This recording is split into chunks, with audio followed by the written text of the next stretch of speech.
We start with some super fun and funky opening titles, leading me to think that this might actually be a decent flick if I stick with it long enough. As we're soon introduced to the super fun and funky main characters, featuring vapid rich girl Diamond, who is supposedly crazy hot, Artin turned Daisy, who's apparently some kind of lost soul, waning star Ezra, and you can fucking say that again, and blue-haired skater girl Ryder. And they all talk into camera to tell us that this is, quote, such fucking bullshit. And before you can say, well, why am I watching it then? Crazy Hot Diamond gets them all on a Skype call to say that her super rich film producer daddy has said that they can totally have a slumber party at his private villa in Thailand this weekend. And once on the jet, the super hunky pilot, what looks too good to be true, welcomes them aboard, before these wholly unlikable and narcissistic broads all talk about how they plan to do a load of coke, shag around with random men and totally get blottoed on this trip. But before I can die of weapons grade cringe watching these Zoomers dance around for 2 full minutes just to kill a bit of the runtime, the director soon takes pity on us and serves up some interracial lesbians whilst giving me a raging lob on. But said interracial lesbians what totally give me a raging lob on aren't out of the closet yet, so they just have a quick snog and a fumble in a small toilet. Meanwhile, Crazy Hot Diamond pervs over the pilot, which almost leads to the plane crashing after they hit inclement weather, and thinking they're all gonna die, basic bitch Ezra, who's totally a waning star, confesses that she actually shagged her rich friend's married father on this very plane. And before you can say, how can there not be one likeable character in this film? The pilot comes over the radio and says it's just a bit of turbulence, so stop confessing to adultery and shut up about it already. Anyway, once at the villa, they piss about some more so the producers can stretch this shit to 80 minutes, therefore qualify this as a proper film. Before realising their luggage is delayed, so just shrug and head out to a party, where that dirty Ezra bird soon gets sprayed in the face with warm liquid. Steady? Whilst lost soul Daisy totally gets herself lost whilst trying to find some sweet snuff, and her mates eventually find her trying to extract some white stuff from 2 blokes in an alley. Steady. But they don't want to give them the drugs and instead stick a gat in their face. But the group then gets saved in the nick of time by that random pilot who looked too good to be true. So he gives them his details just in case they get another bloke's pointy shaft shoved in their face. Steady. Anyway, back at the villa, they finally pick up their luggage, which has now been dropped off, but instead of a bunch of hot bikinis and thick panty liners packed inside her case, Ryder just finds a crap ton of coke. So naturally, lost soul Daisy, who hasn't stopped banging on about wanting to find some coke since she got here, persuades them all to totally do a bag of it, now a box full just miraculously landed in their lap. And then all decide to do a bit of swimming after doing a fuck ton of drinking and drugs, despite there not even being a lifeguard around to supervise them.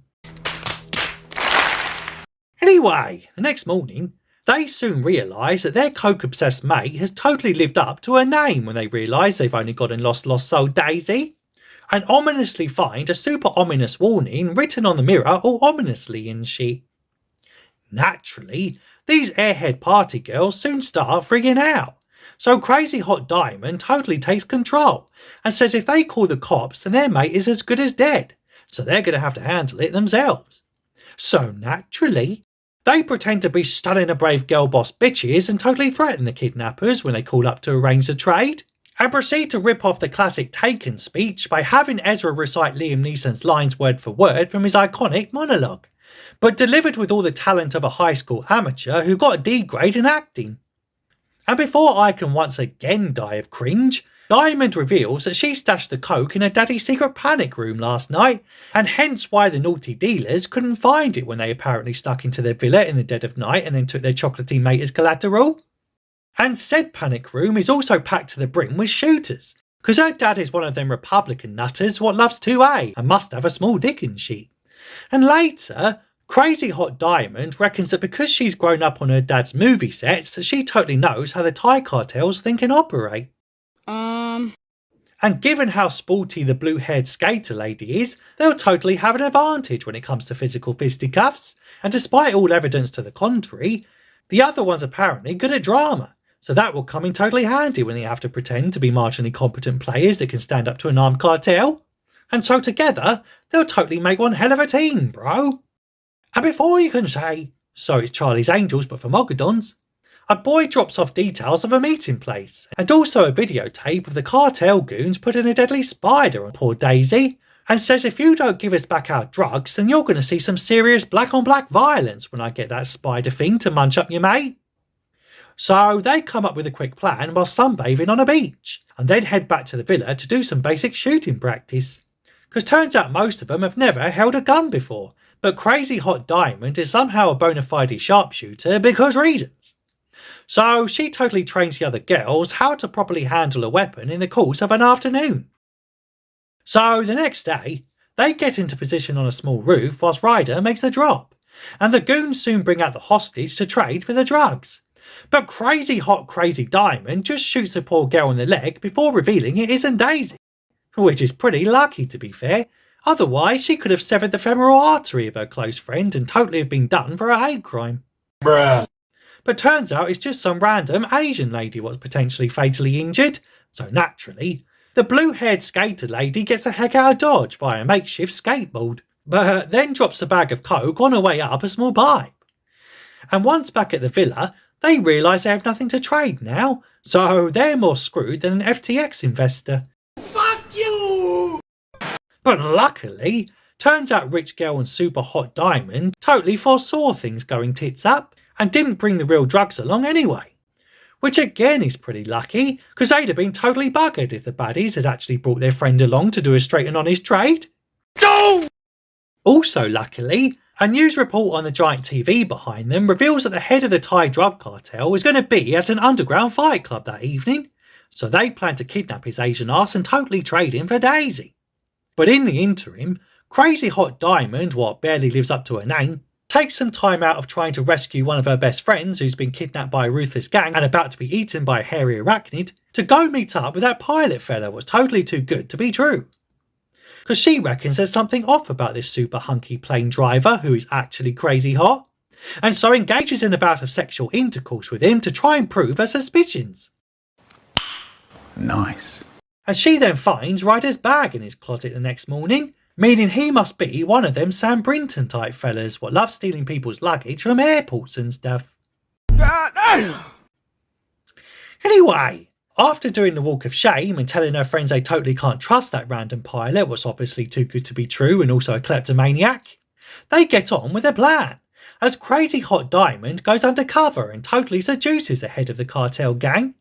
And this coon fella totally agrees to go back to her place, while skater girl Ryder smacks up a 6-foot stupid MMA fighter because studying a brave feminism, bro. And before you can say, how have they possibly made this worse than the recent Charlie's Angels remake, we cut to the next morning, where Coon wakes up in the soundproof panic room as his people search the villa for him. And before I can say, have they really named the ethnic minority character Coon, the 3 unbearable foghorns prove they're really in a soundproof room by screaming in his face like screeching banshees. And before he can channel the audience's feelings and say, oh god, just please kill me now, that too good to be true pilot bloke appears, and he reveals that he really was too good to be true all along, cause he's actually an undercover DEA agent, and was presumably trained for years to fly a private jet just for this one undercover job, and is presumably now drowning in debt. And he soon reveals how he was assigned to her father's plane, given it was totally being used as a mule to traffic drugs. But totally says her daddy ain't going to be charged, because he somehow didn't know anything about what was going on with his own private jet. And not wanting to blow his cover, he can't really call in the cavalry to save that Daisy bird from a gang of Asians and a giant fuck-off spider. So she just tells him to take a chill pill already, because us trio of vapid airhead party girls what have magically become a fearsome fighting force literally overnight will totally handle it, bro. Meanwhile, back inside the panic room, the girls contact Coon's deputy and say, if you want to see this ethnic minority fella with the insensitive name alive ever again, then you'll totally meet us tomorrow and trade us properly this time. And once off the call, they get that Ezra chick to do a saucy yet cringy striptease for him because reasons.